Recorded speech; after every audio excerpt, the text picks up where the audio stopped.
مال به انسان عزت و سربلندی نمیده، جمال به انسان عزت و سربلندی نمیده، دولت و قدرت و توان به انسان عزت و سربلندی نمیده.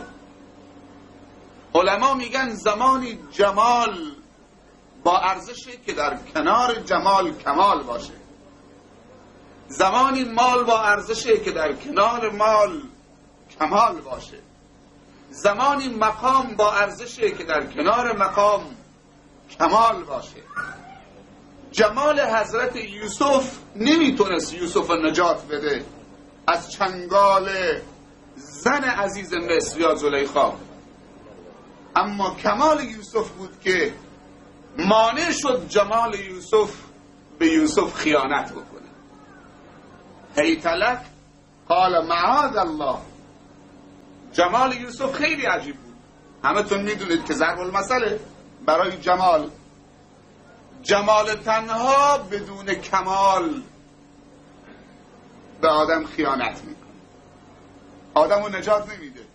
صورتهای زیبا و اندامهای شیکی هستن که همین صورت زیباشون و همین اندام کشیده و شیکشون بهشون خیانت کرد و به دره انداخت که دره میتونن بیان.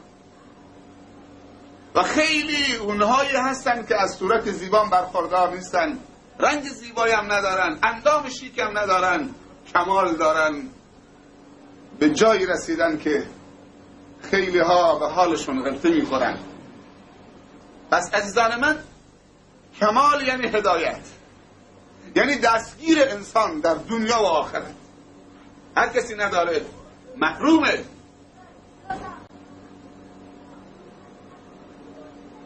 جمال، کمال. هیت لک قال معاذ الله، پناه به خدا. اگر این ایمان نبود که بگه معاذ الله که کماله، کار یوسف یک سره بود. پس عزیزان من، هر کسی از نعمت هدایت برخورداره شکر خدا بکنه که خدا را شکر بکنه.